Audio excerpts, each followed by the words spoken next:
Assalamualaikum warahmatullahi wabarakatuh.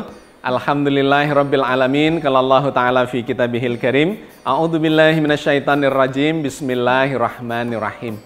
Laqad khalaqnal insana fi ahsani taqwim, tsumma radadnahu asfala safilin illal ladzina amanu wa amilus sholihat. Wassalatu wassalamu ala nabiyina Muhammadin wa ala alihi wa ashabihi wa ummatihi ajmain. Sahabat sekalian, kita berjumpa lagi dalam program Jejak Langkah episode 81. Kita lanjutkan kajian menarik kita terkait dengan jejak-jejak sejarah peradaban umat Islam. Kita telah membahas pada episode kali ini atau episode-episode yang terakhir terkait dengan dinasti Abbasiyah. Inilah dinasti kekhalifahan Islam yang ketiga setelah ditinggal wafat oleh Rasulullah, diwariskan ke Khulafaur Rasyidin, kemudian diwariskan atau beralih kekuasaannya kepada dinasti Umayyah, dan kemudian beralih ke dinasti Abbasiyah. Di tangan dinasti Abbasiyah inilah peradaban umat Islam mengalami zaman keemasannya. Dan dinasti ini tercatat sejarah bisa berkuasa selama sekitar 500 tahun. Meskipun nanti tergambarkan yang akan kita kaji dalam episode-episode lain atau episode berikutnya, 500 tahun itu memiliki fase-fase yang berbeda-beda dan kemudian dikuasai oleh kelompok yang berbeda-beda dan kemudian memiliki pengaruh yang berbeda pula di dalam catatan sejarah peradaban umat Islam. Kita sudah melakukan kajiannya dalam beberapa episode terkait dengan dinasti Abbasiyah, sudah sampai ke khalifah yang ke-6, yaitu Khalifah Al-Amin, di mana terjadi kecelakaan sejarah dikarenakan ayah dari Al-Amin, Harun Al-Rashid, itu sesungguhnya sudah mencapai puncak kejayaan peradaban umat Islam, di mana Harun Al-Rashid itu digambarkan selama pemerintahannya 23 tahun berhasil membangun perekonomian masyarakatnya sehingga sangat sejahtera. Kota Baghdad menjadi pusat perekonomian dunia. Dari berbagai bangsa di sekitar kekuasaan dinasti Abbasiyah itu berdatangan berdagang di kota Baghdad atau di wilayah kekuasaan Abbasiyah itu. Sehingga dalam sejarah keekonomiannya atau di dalam kondisi kesejahteraan masyarakatnya itu sangat tinggi kualitasnya dan kaya raya dinasti Abbasiyah di zamannya Harun Al-Rashid itu. Selain di bidang ekonomi, di bidang militer juga stabil, sangat kokoh meskipun tidak terjadi perluasan wilayah dikarenakan orientasi dari Harun Al-Rashid dan kebanyakan dari khalifah dinasti Abbasiyah itu lebih kepada membangun peradaban, bukan meluaskan wilayah kekuasaan. Yang penting adalah kondisi kekuasaan dan pemerintahan berjalan secara stabil. Dan yang kemudian menjadi kekhasan dari khalifah-khalifah dinasti Abbasiyah adalah perhatiannya kepada pengembangan ilmu pengetahuan dan teknologi, termasuk seni budaya, sastra, filsafat, dan segala macam, di mana di zaman Harun Al-Rashid itu dibangunlah sebuah pusat keilmuan yang dinamakan sebagai Baitul Hikmah. Baitul Hikmah, rumah kebijaksanaan, di mana Harun Al-Rashid itu memberikan keleluasaan yang sangat besar kepada para pemikir, para ilmuwan, para guru, para orang-orang yang sangat suka menggali dan mengembangkan keilmuan. Diberi keleluasaan yang sangat besar, bahkan didanai dengan anggaran yang besar dari negara. Dan kemudian diarahkan kepada kemampuan yang bersifat profesional, tidak terikat hanya kepada kelompok tertentu atau agama tertentu saja, melainkan dibuka siapa saja yang memiliki passion terhadap ilmu pengetahuan, teknologi, penelitian, riset di bidang apapun, bahkan menerjemahkan dari buku-buku dari peradaban yang lebih tua, dari Persia, dari Yunani, Romawi, Cina, dan sebagainya, itu diberikan keleluasaan, bahkan diberi penghargaan, gaji yang tinggi, diberi anggaran yang besar, sehingga perhatian kepada pengembangan peradaban saat itu sangatlah luar biasa. Nah, kemudian terjadilah kecelakaan sejarah yang tadi saya sebutkan itu, dikarenakan Harun al-Rasyid kemudian memiliki masalah dengan siapa yang harus dijadikan penerus kekuasaannya. Dikarenakan Harun al-Rasyid memiliki putra-putra dari istri yang berbeda-beda. Di antaranya adalah Al-Amin dan Al-Ma'mun. Anak-anak dari Harun al-Rasyid yang kemudian menjadi khalifah itu.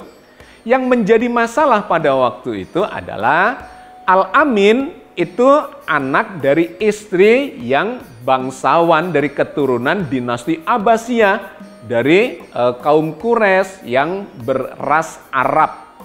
Sedangkan Al-Ma'mun itu adalah dilahirkan dari istri Persia, di mana bahkan digambarkan sebagai mantan budak yang dibebaskan oleh Harun al-Rasyid itu. Nah, padahal sesungguhnya Al-Ma'mun itu lebih tua, dia adalah putra sulungnya dari Harun al-Rasyid. Sedangkan Al-Amin itu adalah adiknya, terpaut 1 tahun. Al-Amin lahir tahun 787, sedangkan Al-Ma'mun lahir pada tahun 786. Tetapi Harun al-Rasyid kemudian menetapkan putra mahkota pertamanya justru adalah yang kedua itu, yang lebih muda itu, yaitu Al-Amin. Sedangkan Al-Ma'mun ditetapkan sebagai putra mahkota yang kedua.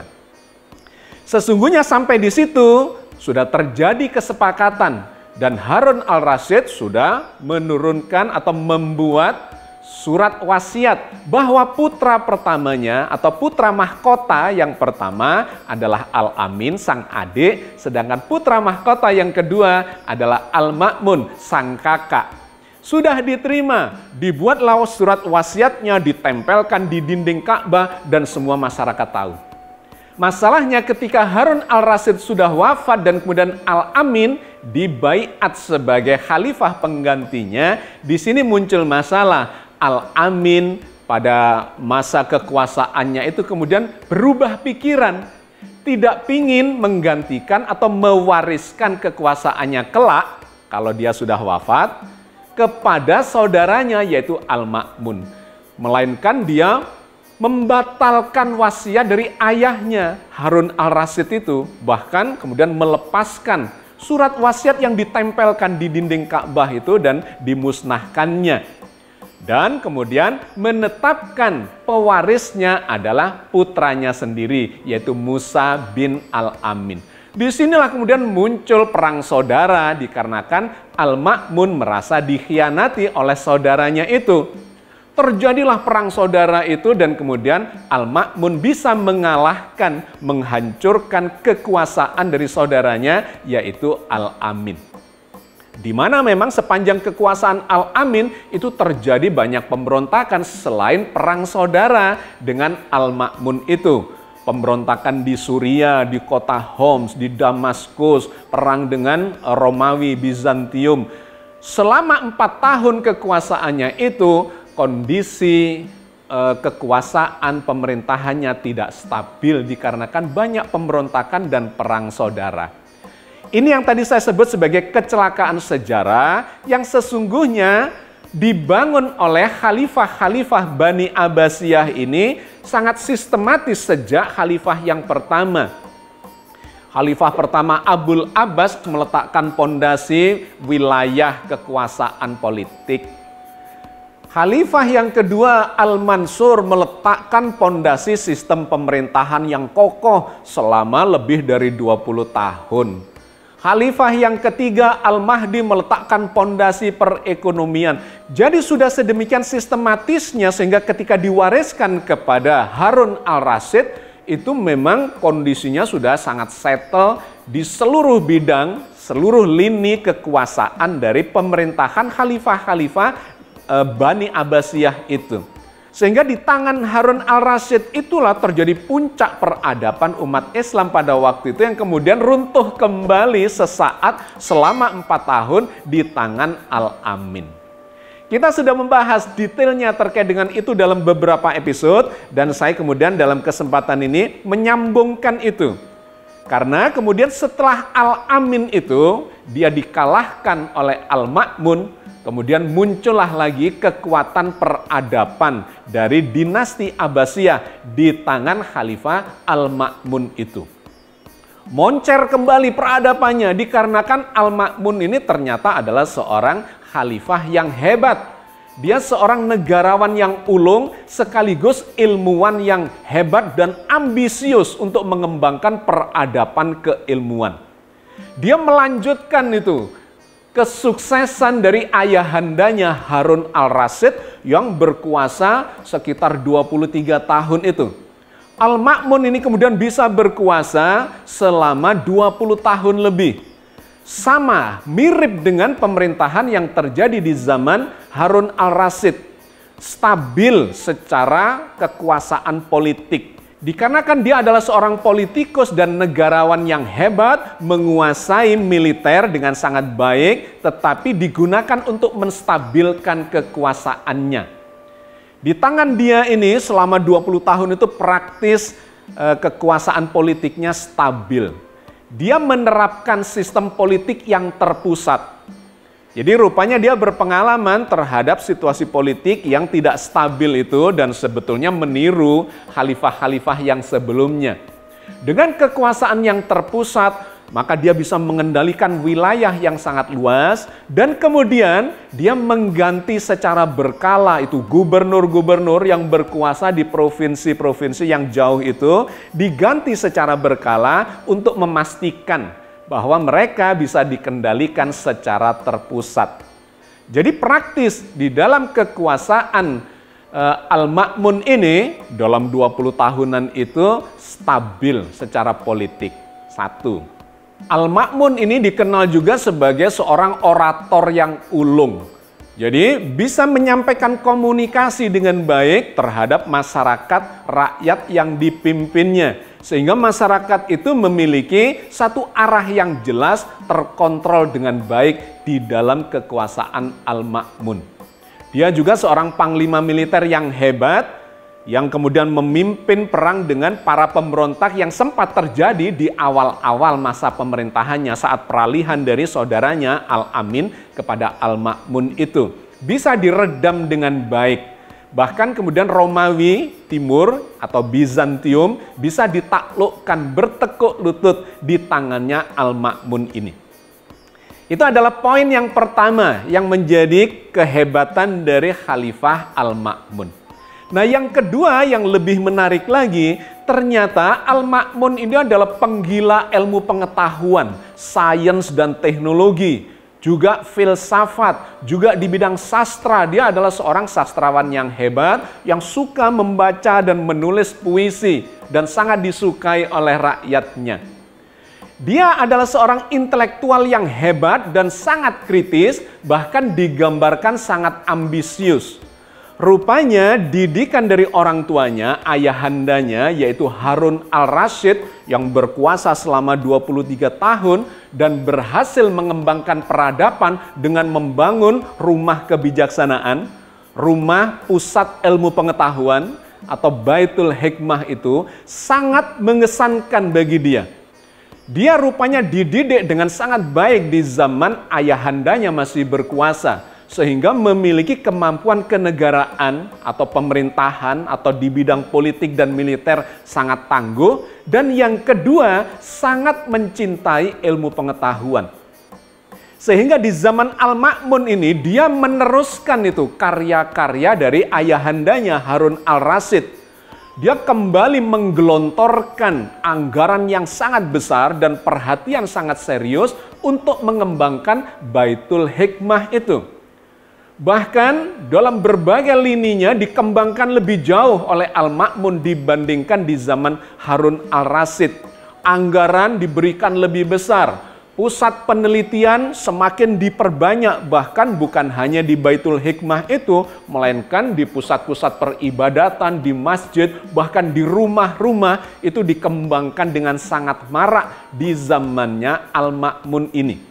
Penghargaan kepada para ilmuwan, para guru, para pembelajar juga sangat besar. Sehingga masyarakat sangat antusias kembali untuk melanjutkan tradisi yang sudah terjadi di zamannya Harun al-Rasyid itu. Di zamannya Al-Ma'mun ini, penerjemahan buku itu lebih gila lagi, lebih besar-besaran lagi dari berbagai sumber ilmu pengetahuan, dari Persia, dari Yunani, Romawi, Cina, ya, dan sebagainya, India, itu dikembangkan, diterjemahkan ke dalam bahasa Arab. Dan di zamannya dia ini ada seorang penerjemah hebat yang menguasai beberapa bahasa, minimal 4 bahasa. Bahasa Arab, bahasa Syria, bahasa Persia, dan bahasa Yunani. Namanya adalah Hunain bin Ishaq. Yang menarik, dia ini bukan seorang Muslim, seorang Kristen Nestorian. Tetapi secara profesional digaji besar oleh Khalifah Al-Ma'mun untuk menerjemahkan berbagai buku-buku ilmu pengetahuan dari berbagai peradaban yang lebih dahulu maju dibandingkan zamannya dinasti Abbasiyah pada waktu itu. Di bidang filsafat, di bidang ilmu kimia, fisika, astronomi, geografi, kedokteran, itu luar biasa mendapatkan perhatian yang sangat besar dari khalifah ini. Dan sangat terkenal dalam sejarah saking tingginya perhatian sang khalifah kepada ilmu pengetahuan dan penerjemahan buku-buku ilmu pengetahuan itu, digambarkan Al-Ma'mun ini memberikan penghargaan kepada para penerjemah dan para ilmuwan itu, khususnya yang menerjemahkan buku-buku dari peradaban yang lebih maju pada waktu itu, dengan emas, ditimbang itu.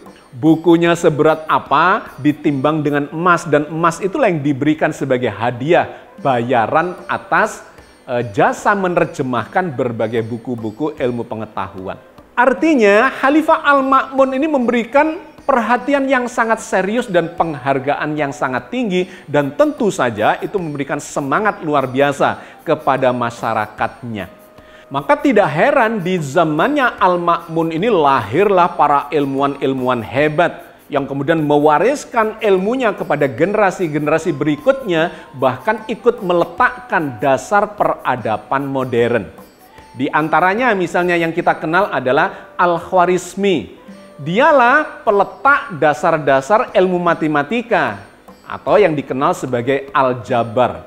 Dari bukunya yang sangat terkenal yaitu Al-Jabar wal Muqabbal yang diterjemahkan ke dalam berbagai bahasa dan kemudian menjadi pondasi bagi berkembangnya Al-Jabar atau angka-angka, ya, ilmu tentang angka-angka desimal yang melandasi peradaban modern di bidang matematika, fisika, dan sebagainya. Bahkan namanya itu kemudian ketika dilatinkan menjadi algoritma, di mana algoritma ini menjadi pondasi dari ilmu digital dan teknologi digital yang menjadi tulang punggung dari peradaban modern atau milenial ini. Jadi sahabat sekalian, kita melihat bahwa perhatian seorang pemimpin, seorang khalifah dengan anggaran yang besar dan penghargaan yang tinggi kepada perkembangan peradaban telah melahirkan ilmuwan-ilmuwan sekaliber Al-Khwarizmi itu. Bukan hanya di bidang matematika dia juga ahli di bidang astronomi yang kemudian membuat peta langit dikarenakan diperintahkan oleh Al-Ma'mun. Keingintahuan sang khalifah bagaimana itu tentang pergerakan benda-benda langit itu. Nah, itu disambut oleh para ilmuwan astronomi pada waktu itu termasuk Al-Khwarizmi. Dan salah satu yang menjadi kajian itu adalah buku dari Claudius Ptolemeus, seorang astronomer Yunani yang hidup di abad kedua di Alexandria. Itu diterjemahkan ke dalam bahasa Arab dan menjadi kajian yang sangat luas pada waktu itu. Dan kemudian dikoreksi oleh ilmuwan-ilmuwan Islam di zaman itu. Termasuk tentang keliling bumi, ya, di bidang geografi. Al-Khwarizmi bersama timnya para ilmuwan geografi waktu itu diminta oleh Al-Ma'mun untuk menghitung keliling bumi. Jadi sangat menarik perhatian dari sang khalifah terhadap perkembangan ilmu pengetahuan. Apalagi di bidang kedokteran, luar biasa pada waktu itu perhatiannya. Sejak di era sebelumnya, di zamannya Harun al-Rasyid yang mendirikan rumah sakit untuk praktek dan pembelajaran ilmu kedokteran, semakin berkembang di zamannya Al-Ma'mun itu. Salah satu tokohnya adalah Jabir ibnu Hayyan yang ahli di bidang ilmu kimia dan kemudian ilmu obat-obatan atau farmasi, di bidang kedokteran, bahkan juga di bidang astronomi. Pada waktu itu banyak ilmuwan yang disebut sebagai polimet. Jadi menguasai berbagai bidang keilmuan. Bukan hanya satu bidang, tetapi dalam berbagai bidang, dan waktu itu menjadi kajian-kajian yang sangat menarik dan terus berkembang. Dan diwariskan dengan karya-karya tulisan-tulisan mereka lintas generasi yang kemudian akan memunculkan perkembangan generasi yang lebih hebat lagi di era berikutnya. Bukan hanya di bidang sains dan teknologi, tetapi di bidang keagamaan itu juga berkembang luar biasa. Saya kira kita sangat kenal dengan tokoh-tokoh, misalnya Imam Bukhari, Imam Muslim, Imam Daruqutni, Ibnu Majah, Abu Dawud dan sebagainya, itu lahir di zaman Al-Ma'mun itu. Jadi kita melihat sebuah kekhasan di dalam dinasti Abbasiyah ini, yaitu perhatiannya kepada ilmu pengetahuan, teknologi, dan perkembangan peradaban, serta membolehkan atau memberi ruang gerak yang sangat luas untuk terjadinya perbedaan dan aliran-aliran pemikiran yang itu kemudian mendrive atau menjadikan orang berpikir dengan leluasa tanpa rasa takut mengembangkan pemikiran-pemikirannya di berbagai bidang keilmuan, baik sains, teknologi, filsafat, dan sebagainya, sampai bahkan kepada pemikiran agama. Al-Ma'mun sendiri dikenal sebagai seorang yang sangat rasional, yang waktu itu kemudian dikelompokkan sebagai mengikuti pemikiran Mu'tazilah. Pemikiran Mu'tazilah ini dianggap berseberangan dengan pemikiran Ahlu Sunnah. Dikarenakan pemikiran Mu'tazilah itu digambarkan sebagai pemikiran yang sangat logis, rasional. Nah, Al-Ma'mun ini mengikuti pola pikir yang seperti itu. Ini khas para ilmuwan yang memang berbasis kepada logika dan rasionalitas di dalam memahami apapun, termasuk memahami agama. Apalagi di dalam agama, di dalam Al-Quran, memang teks-teks yang memerintahkan untuk menggunakan akal itu sedemikian banyaknya, puluhan bahkan bisa dikatakan ratusan, yang mendorong umat Islam untuk berpikir dengan menggunakan akal sehatnya. Oke sahabat sekalian, saya kira kita cukupkan dulu kajian kita di episode kali ini. Bahwa di zamannya Khalifah yang ke-7, yaitu Khalifah Al-Ma'mun, dinasti Abbasiyah semakin moncer peradabannya dan menjadi kiblat dunia di dalam berbagai lini kehidupannya. Di bidang perekonomian iya, di bidang kekuatan politik dan militer, di bidang sains dan teknologi, di bidang filsafat, dan di bidang pemikiran-pemikiran keagamaan itu diberi fasilitas dan ruang, bahkan didorong, dibiayai, dianggarkan oleh negara. Tentu ini menjadi pelajaran yang sangat penting bagaimana seharusnya kita umat Islam ini membangun kembali peradaban umat ini. Kalau ingin maju, maka itulah yang seharusnya dilakukan. Jadikanlah secara politik ya kekuasaan itu stabil dan kemudian memberikan ruang gerak pemikiran, perbedaan-perbedaan yang sangat luas dan bahkan mendorong dengan policy-policy kebijakan dan anggaran yang besar. Sehingga ini akan berdampak pada generasi-generasi berikutnya. Nanti akan kita lihat dalam sejarah bermunculanlah tokoh-tokoh pemikir, bahkan para ilmuwan di bidang sains dan teknologi yang menyebabkan semakin majunya peradaban manusia. Mudah-mudahan Allah senantiasa membimbing kita di atas jalan yang diridhoinya dan mudah-mudahan umat ini menjadi ummatan yang rahmatan lil alamin. Amin ya rabbal alamin. Assalamualaikum warahmatullahi wabarakatuh.